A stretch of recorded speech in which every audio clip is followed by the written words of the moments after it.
I'll now call the Standing Committee on Government Operations back to order. My name is Rylund Johnson. I'm the MLA for Yellowknife North and chair of this committee. Presently, our committee is conducting a review of the Official Languages Act.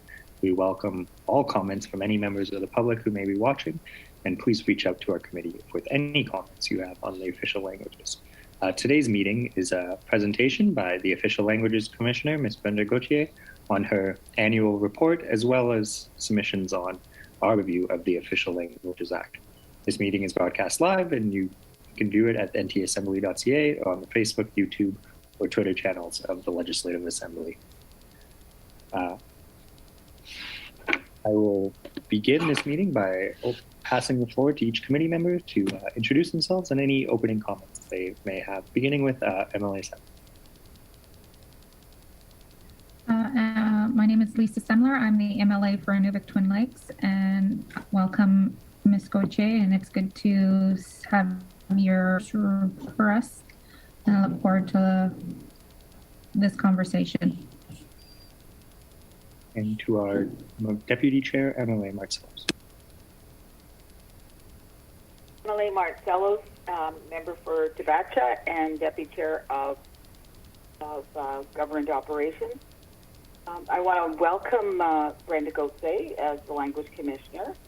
I know Brenda from Fort Smith, and I know her from the past and her work with the executive, and I look forward to a positive relationship with the committee, and hopefully we can make change to making Indigenous languages more prevalent in the Northwest Territories. Thank you, Mr. Chair. Thank you, MLA Marcellos. MLA Cleveland. Thank you very much, Mr. Chair. I'd like to start off by congratulating Ms. Gauthier on her first year as the NWT Languages Commissioner. I look forward to learning about what she has learned and the different challenges she has seen in her first year as Languages Commissioner, and also learning about her vision for the future of the office as well. Caitlin Cleveland, MLA Cam Lake. Thank you. Thank you, MLA Cleveland. And last, MLA O'Reilly. Merci, Monsieur le Président. Je m'appelle Kevin O'Reilly. Je suis le député pour Frame Lake. Il y a une circonscription de Yellowknife. Thank you, Mr. Chair. My name is Kevin O'Reilly. I'm the MLA for Frame Lake, and welcome to the Language Commissioner, and I look forward to our meeting. Merci. Thank you very much, MLA O'Reilly. And Ms. Gauthier, without further ado, on behalf of the committee, thank you for appearing today. Thank you for your first year in the role and your annual report. And I'll turn it over to you for introductions and your presentation to committee. Thank you, and good morning. Mr. Chair, I would like to thank the Standing Committee on Government Operations for your time today, for my comments on the review of the Official Languages Annual Report for the year 2020 to 2021, and to provide comments on the Official Languages Act review. As you're aware, I was appointed to the Languages Commissioner role approximately 1 year ago after Ms. Gulbert completed her term. The annual report that we will be discussing today covers a 1 year period. During this period, Ms. Gulbert served the last 3 months of her term. The position was vacant for approximately 3 months, and I was in the role for the final 6 months of the reporting period. Shortly after starting my term, the Office of the Languages Commissioner was relocated from Yellowknife to Fort Smith. This required a location to be obtained, renovated, and during this period, I worked from home while getting oriented to the position. There was also an office manager position created and filled on a transfer assignment. I have been establishing relationships with territorial, federal, and international counterparts, joining existing organizations such as the International Association of Languages Commissioners and the Forum of Canadian Ombudsmen to gain from their existing knowledge on best practices and to establishing go-to resources. I participated in a workshop on the new Federal Languages Act that was organized by the the Federal Indigenous Languages Act that was organized by the Assembly of First Nations. I look forward to working with the new Federal Indigenous Language Commissioner. We have reached out to his office, and I'm looking forward to meeting him in person. I have met with the Francophone Affairs Secretariat and the Indigenous Language and Education Secretariat and the official languages boards to get oriented to their programs and roles. As with every new office, there are growing challenges. Internet access is one issue that continues to require attention. And with the visit from our tech as recent as Tuesday, I'm hoping that this has been resolved. The office is establishing relationships with existing interpreter translators and reviewing existing material and creating new resources. We are researching what has previously been done by the office regarding material and promotion of the office, as the Languages Commissioner has changed since the implementation of the Official Languages Act. The biggest challenge I've encountered today is working in the midst of a global pandemic that changes and impacts the office operation on a daily basis. The pandemic has and continues to have things grounded to the office. Attempts are made to attend some of the assemblies. However, the change from in-person to virtual events has impacted our plans. Travel has been limited as scheduled events have been canceled or we're waiting for them to be rescheduled. With the transfer of workload from one language commissioner to another, there were a few files which required attention. 5 files were carried over and 1 complaint was filed after I started in the role, but before the end of the reporting period. Of the 5 filed complaints carried over, 3 were from one person. 2 of these complaints did not proceed to investigation, with the 3rd being investigated and the file closed. The 4th complaint of this group was investigated and recommendations made to the government institution. A 5th file carried over was handled through mediation, as there were numerous issues pertaining to one agency. A lot of work had gone into working on this complaint by the previous language commissioner and continued with this office, finalizing and closing the file after this reporting period. This was impacted by the pandemic, which repeatedly delayed the coordination of an in-person concluding meeting. This file is also a good indication to show that not all complaints are required to be resolved through investigations. Other methods can be used. I see my role as one in which I am working collaboratively with government institutions to enhance languages services for the residents of the Northwest Territories. After this reporting period, this office has received 6 additional complaints, 4 of which are in the process. A majority of the complaints originated in Yellowknife, with the exception with 1 from Fort Smith and 1 from Alberta. The office has received numerous inquiries during this period, which include the use of American Sign Language, information for a high school assignment, material to use for language programs, specific wording in all official language. This is a request that comes in on a regular basis. Assist in locating Indigenous language program instructors, inquiry into available Indigenous language training programs, and a lot of other inquiries come through informal discussions. This is my presentation on the annual report. I will now go on to my comments regarding the review of the Official Languages Act. Section 35 of the Official Languages Act requires that the legislation be reviewed every 5 years after the last review. The Standing Committee on Government Operations is currently completing this review, and here are my comments as the Official Languages Commissioner for the Northwest Territories. Some of the items discussed have already been covered in earlier discussions or repeated in parts of this presentation. Please bear with me. I have been the Languages Commissioner for the Northwest Territories for just over 1 year. Before that, I was an employee with the government of the Northwest Territories in various positions for over 30 years. I believe, just like every other government employee, I did not know the legislation at the time.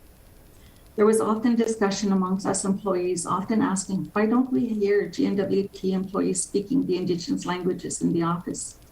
Why aren't the GNWT employees and ministers using translators when they go into the communities to meet the people or the various Indigenous governments? We often asked, what are we supposed to do when someone comes to us speaking another language other than English? To add this, we didn't know where we're supposed to take our concerns. I strongly believe when any government, including the GNWT, goes into an Indigenous government's region, they should be speaking the language of that region. When I'm attending meetings in the communities or regions, I enjoy listening to the people speak their language. It is too bad that it is often only at these meetings that we hear the Indigenous language spoken. We need to do more to normalize the speaking of Indigenous languages. This is one reason translators and interpreters are so important.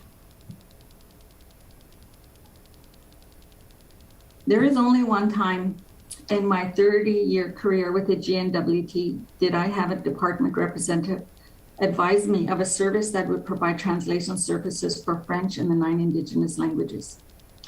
I recently spoke with an employee from that department who indicated that she was not aware of what is supposed to be provided should another language be required to be spoken. She added that she is aware of Can Talk, and this is only because she was at the same orientation that I was at many years ago. In this department, there has not been any discussion or orientation to the new employees on service provision in regard to the 11 official languages of the Northwest Territories. The employee was not aware if this Can Talk service was still available. The GNWT now offers long service awards in the Indigenous languages. When I was in my 25th year, I asked to receive my long service award in the Decho Denejati language. I was asked to get my own translation done.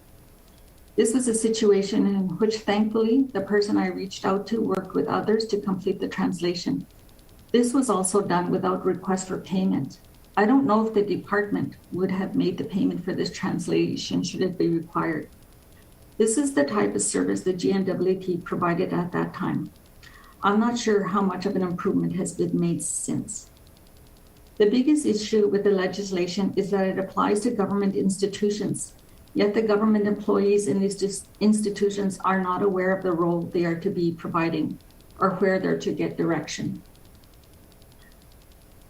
I am aware that I'm speaking of the implementation of the legislation, not necessarily the legislation. However, these are connected. As part of the review of the legislation, I believe the policy, guidelines, and regulations are also required to be reviewed as well.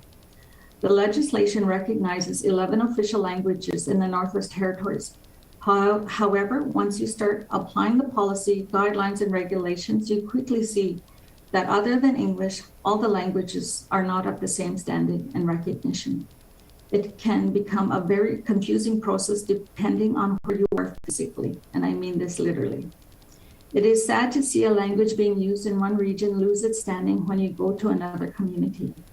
A good example of this is the Tlincho language. Betchico is approximately 1 hour away from Yellowknife, where the Tlincho language is strong and you can receive your service in your language. However, if you have to go to Yellowknife, you no longer can access service in your language. This can be challenging, especially when English may be your second language and there is no translator available to assist in receiving your service. When reviewing the legislation, I ask that you consider, what do you want to see the Languages Commissioner do? This is an important question. Section 20 of the Official Languages Act states, it is the duty of the Languages Commissioner to take all action and resources within the authority of the Languages Commissioner and with a view to ensuring recognition of the rights, status, and privilege of each of the official languages and compliance with the spirit and intent of this act in the administration of the affairs of government institution. Subsection 2 continues on to state, in carrying out the duties set out in subsection 1, the Language Commissioner may conduct and carry out investigations either on his or her own initiative or pursuant to any complaint made to the Languages Commissioner and may report and make recommendations as provided in this act. This description of the duties performed by the Language Commissioner is basically to ensure the language rights of the 11 official languages are protected. This is done by completing investigations, whether through a complaint or identified. This in a nutshell is what the Languages Commissioner does. I can only speak to the duties of the office and the Official Languages Act, which is limited. The Language Commissioner does not promote the official languages. Where complaints are concerned, the only option available is whether or not to complete an investigation. There is no option for conflict resolution, mediation, or at times just picking up the phone and having a discussion on the issue. To date, all departments that I have been dealing with have been cooperative. However, after 1 year in the position, I'm encountering situations in which I'm wondering, How do I deal with non-cooperation, because this is basically the only power I have. I do not have the power to obtain information or require participation in investigations. There are also the situations in which the complainant may be in the charge of another institution, such as a correctional facility or hospital, to name a couple. A number of issues arise from this scenario. Am I able to request their internal program information? How do I maintain confidentiality when correspondence flows through another mechanism? Should this office have privilege in these situations? This is something to consider.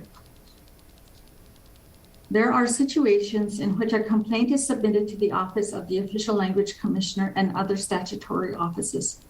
Whether it be territorial or federal, there is no process on how to address these issues.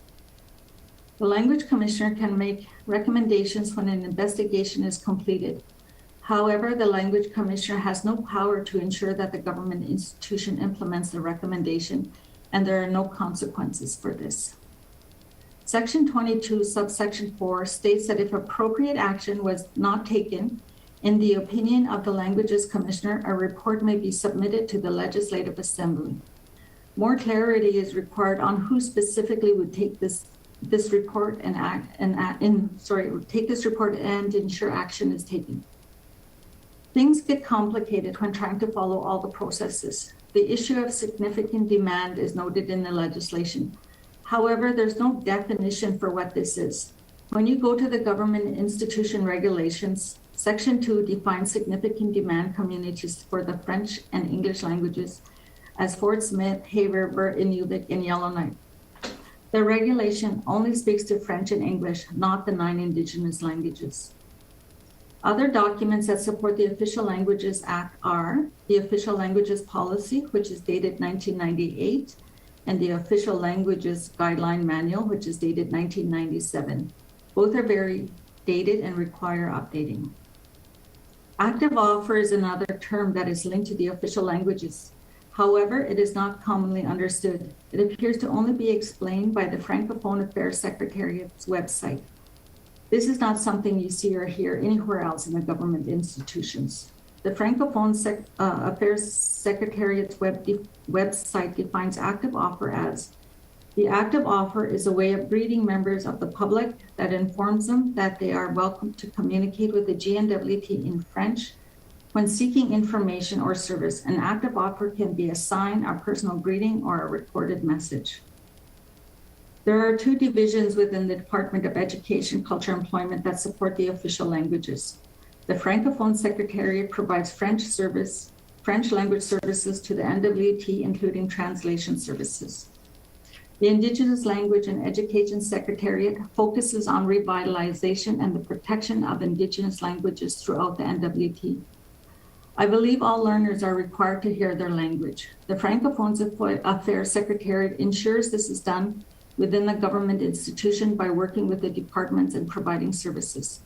The Indigenous Language and Education Secretariat needs to focus on service in addition to revitalization, so we can ensure the Indigenous languages are being heard within these same institutions. The minister responsible for official languages is supported and advised by the Official Languages Board. The minister responsible for official languages role was implemented in 2004. The reasons for the creation of this role should be reviewed. At this time, it appears to be hidden within the role of the Minister of Education, Culture, and Employment. Other language issues of concerns that should be considered in the review is encroachment of other languages in the NWT. This needs to be considered. There is no contravention or consequences for the lack of use of the official languages in the government institution. However, there isn't consequences for using non-official languages in government institutions either. We also have to be mindful of using basic English when we are developing and releasing documents to the general public. This is not within the legislation. However, it is an issue of concern brought to the attention of this office. The issue of bilingual bonus for fluent Indigenous speakers needs to be addressed. This needs to be reviewed to ensure that Indigenous speakers are getting the bonuses as required. There is no formalized process that I'm aware for this. The Francophone Affairs Secretariat is organized to ensure that their French language speakers receive their bonuses. In concluding, I realize that I'm focused a lot on the Indigenous languages, and this is not dismissing the French or English languages, but we're living in a time in which there's a lot of focus on the Indigenous languages throughout the world and in Canada. And I'm also hoping when these changes are made to the legislation to strengthen recognition of the Indigenous language, this impacts the French language as well. The United Nations Declaration has declared 2022-2023 the International Decade of Indigenous Languages. This was done to draw attention to the urgent need to preserve the Indigenous languages. Article 13 of the United Nations declares the rights of the Indigenous people and has two sections that clearly identifies what should be done. In the Truth and Reconciliation Calls to Actions, number 13 to 17 focuses on Aboriginal languages. The federal government has developed and implemented the Indigenous Languages Act in 2019 and hired their Indigenous Languages Commissioner and 3 directors in 2021. Also announced that the federal services will recognize the spelling of Indigenous languages on passports and other government documents. The Northwest Territories has made some minor changes to recognize Indigenous names on government-issued identification in 2016. However, we know this has not been fully implemented and still have people who are trying to have their correct spelling of their Indigenous names with the correct diacritics and symbols. The Missing and Murdered Indigenous Women and Girls Calls for Justice recommendation number 2 states the commissioners call upon all governments to acknowledge, recognize, and protect the rights of Indigenous people to their culture and languages as inherent rights and constitutionally protect as such under Section 25 of the Constitution. The commissioners call upon all governments to recognize Indigenous languages as official languages with the same status, recognition, and protection provided to the French and English, and to create a permanent empowerment fund devoted to support Indigenous ed initiatives for Indigenous individuals, families, communities to access cultural knowledge. There are many more areas I can touch on in this review. However, in my presentation, I'm speaking to the areas of the legislation that require addressing to strengthen the role of the Languages Commissioner of the Northwest Territories. I hope my recommendations are helpful as you go forward in the Official Language Act review. Thank you, Mr. Chair. Thank you very much, Ms. Gauthier, for your work and your presentation. Those are very helpful and thorough submissions for our review. I'll open the floor now to any questions or comments from committee members, beginning with MLA Cleveland. Thank you so much, Mr. Chair, and thank you very much to Ms. Gauthier for her presentation.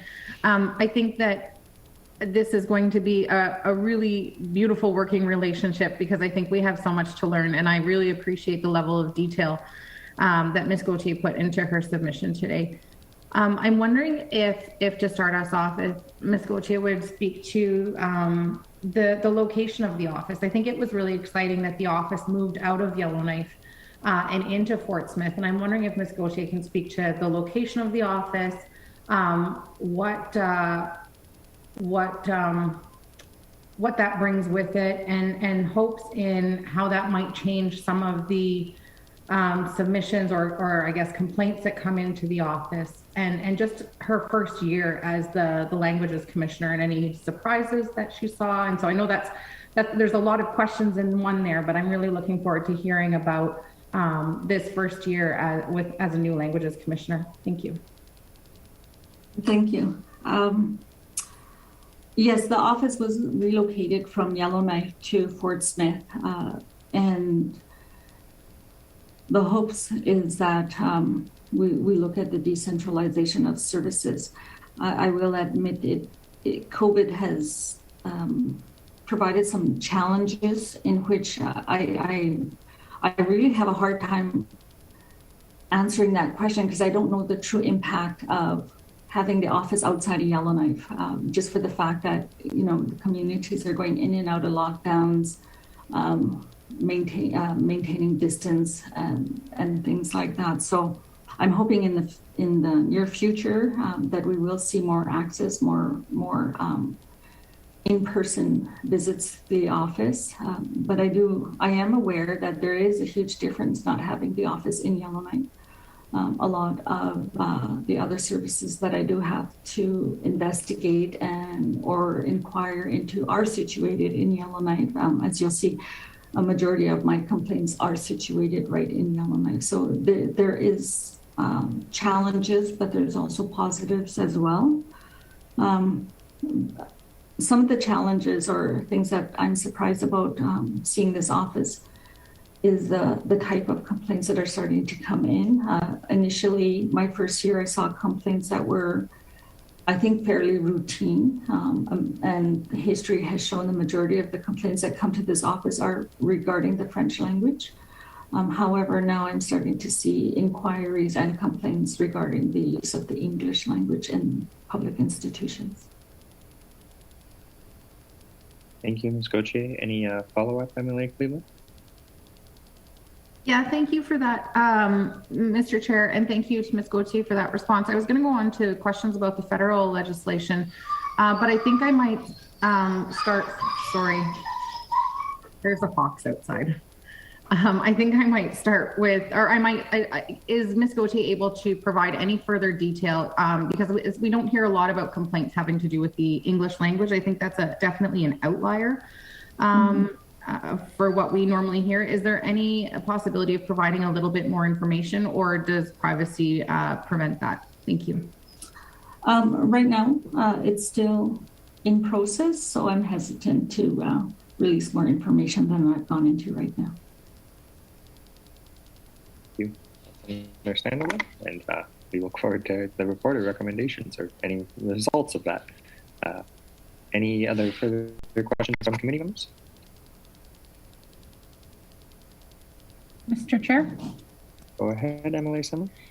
Yeah, I know that in the presentation that the commissioner discussed her counterparts with the federal government with the new federal legislation on Indigenous language.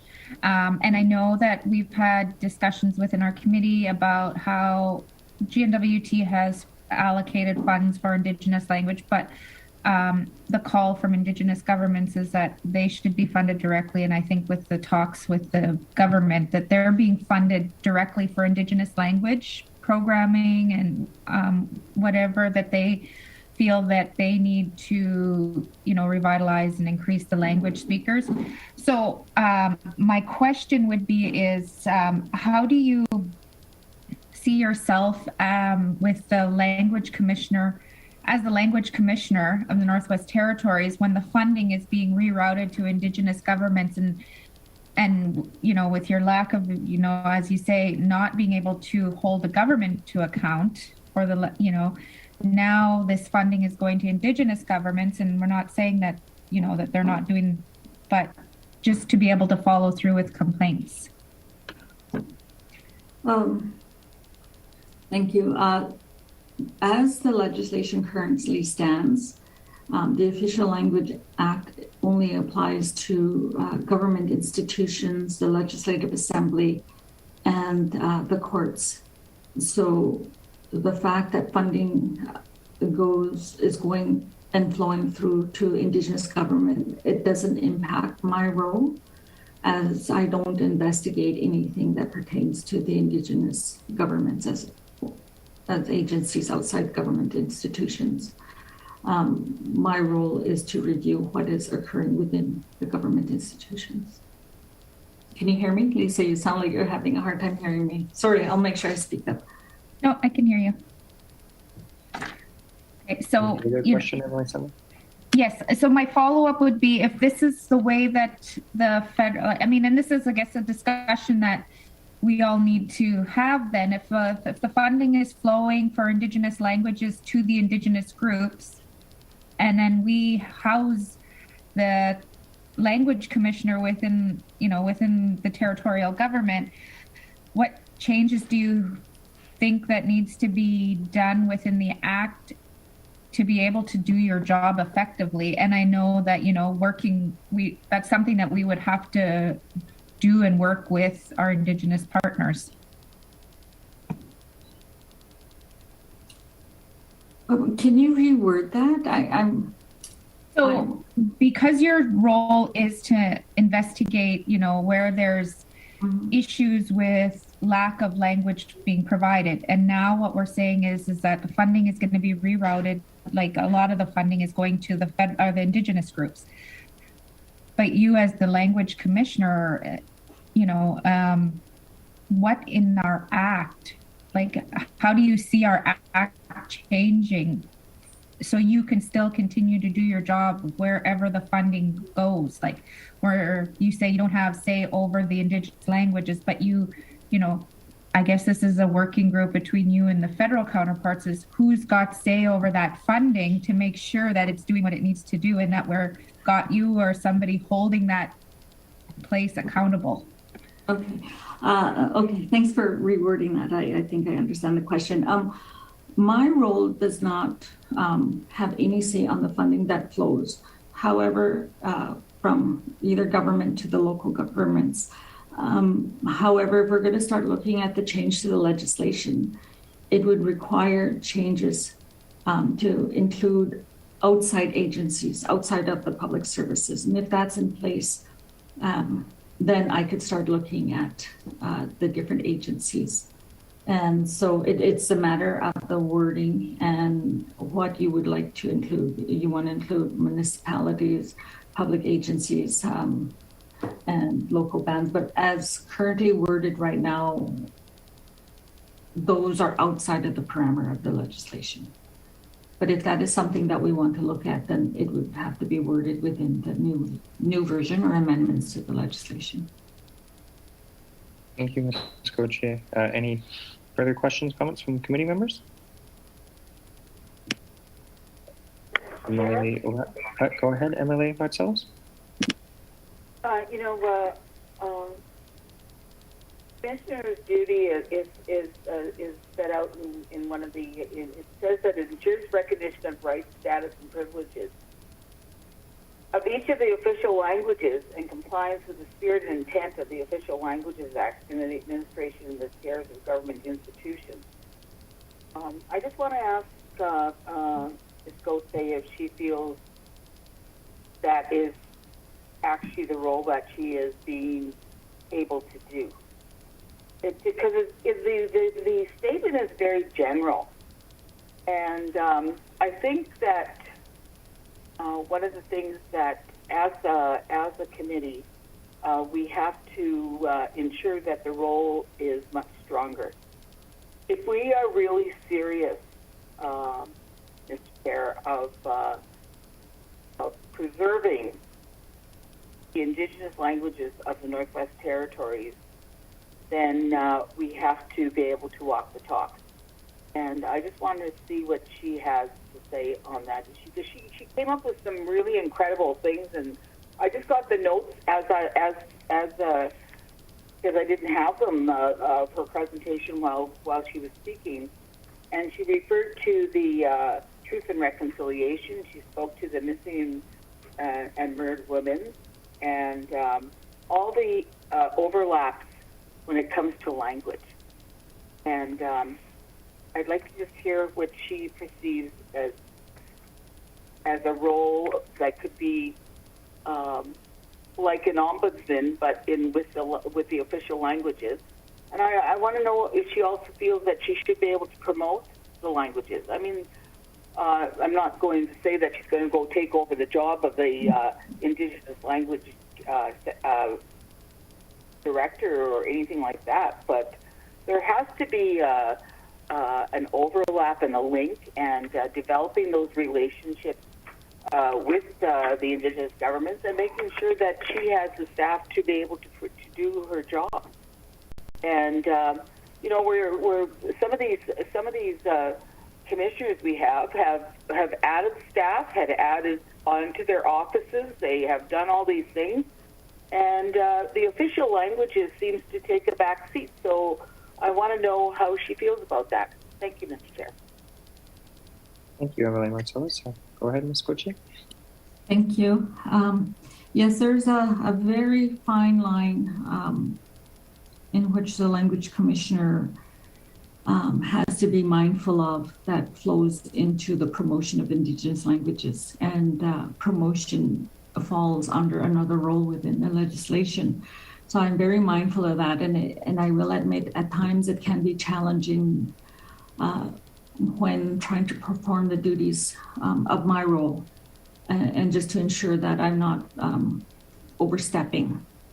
I do, when you read the legislation and you take into consideration all the other supporting documents, the policy, and the regulations and the guidelines, it can become very confusing. And as I tried to make that point when I discussed my comments in the review, that when you look at an Indigenous language, the fact that you're able to move 1 hour away, you lose the rights for your language. And that's part of the challenge of having 9 Indigenous languages and significant demand requirement. There's no definition of what significant demand is. And then it also leaves it up to interpretation of the manager or whoever may be in charge of that agency at that time. So is significant demand the fact that one person comes to your office and requests to speak in their language, or is that 10 requests within a time period? There's no guidelines to that, and I know that's part of the biggest problem. I do know it's a huge problem when I am trying to inform the general public of their language rights. It's challenging because I can't explain or define significant demand for them or what makes that up. Thank you, Ms. Gauthier. Any follow-up, Emily Marcellus? On the issue of relocation to Fort Smith, I think that was a good move. I think getting out of the hub is sometimes out of the hub of Yellowknife is okay. I think it also will coincide with the development of the headquarters of Polytechnic and some of the things that will be going on there with hopefully languages and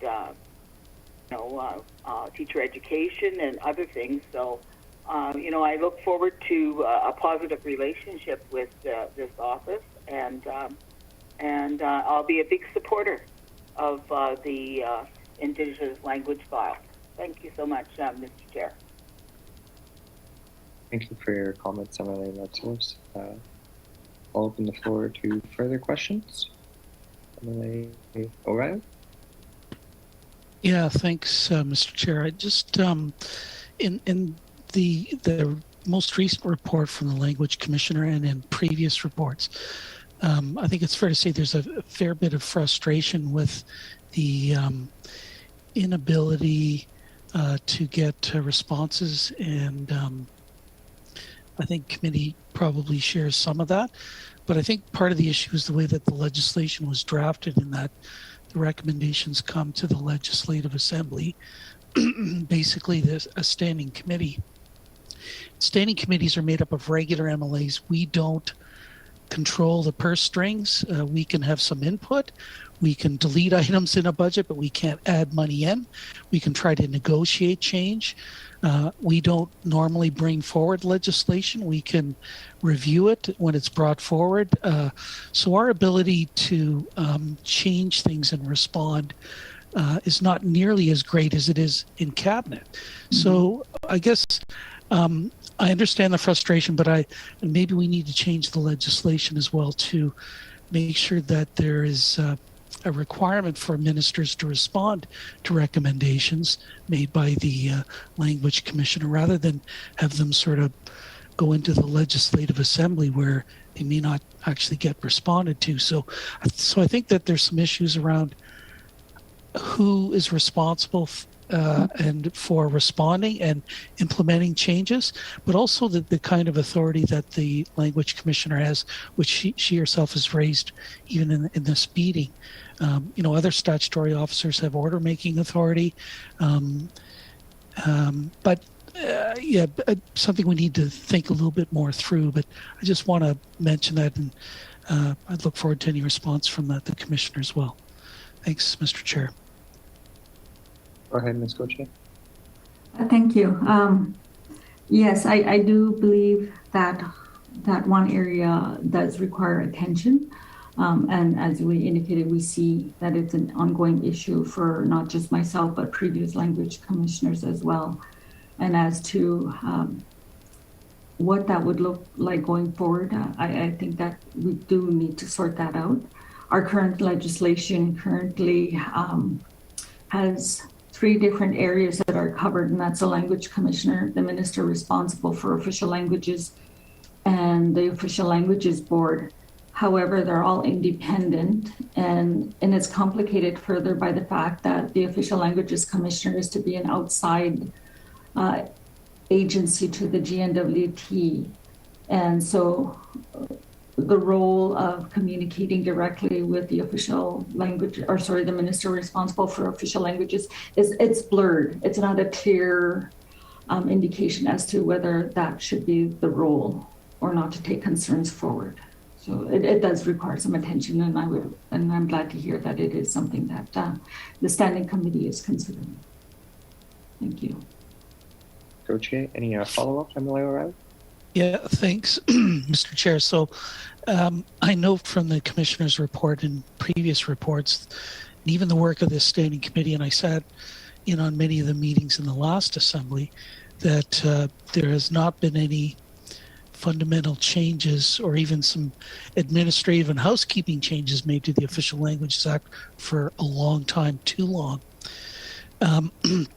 But also recognizing we're in the pandemic and it's really slowed everybody's work to some extent.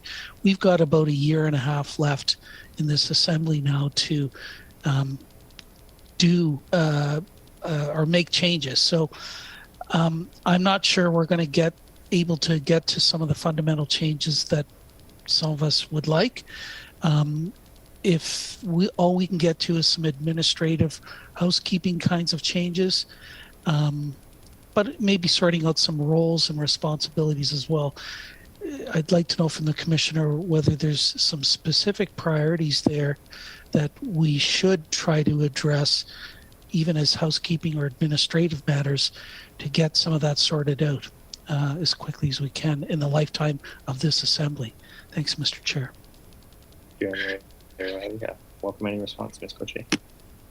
Okay, thank you. It is difficult to try to pick what would be the priority. I do think they're all priorities. However, trying to just pick a few right offhand, I do believe the fact that the one that we just discussed is who would within the Legislative Assembly, can the Language Commissioner bring concerns to that would bring them forward to ensure they're addressed. I believe that is one. There should also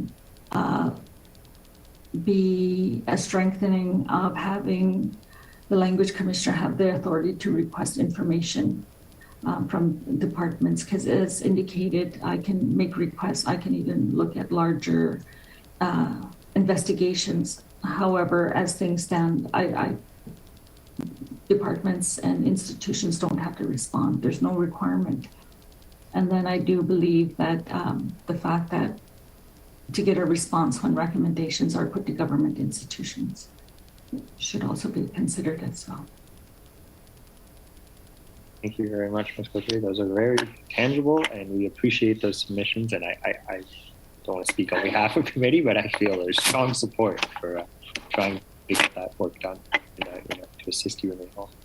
I'll open it up to any further questions or comments from committee members? Seeing and hearing no further questions, we would like to thank you for your annual report, your presentation today, and your submissions on the Official Languages Act review. We look forward to many further conversations in this area, and as we finish our Official Languages Act review, we will sure to be in touch with our report. And once again, I'll just remind any members of the public, if you wish to present to the Standing Committee on Official Languages or Indigenous Language Revitalization or any of the topics discussed today, please reach out to our committee. We are more than welcome and looking forward to hearing from all the members. But I'll turn it over to you, Ms. Gauthier, for any closing remarks. I just would like to thank the Standing Committee for taking the time today and hearing my lengthy presentation and the engagement and thoughtful questions that you put forward. Thank you.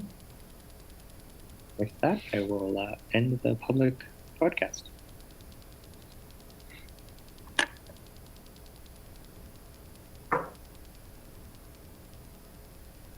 Thank you very much.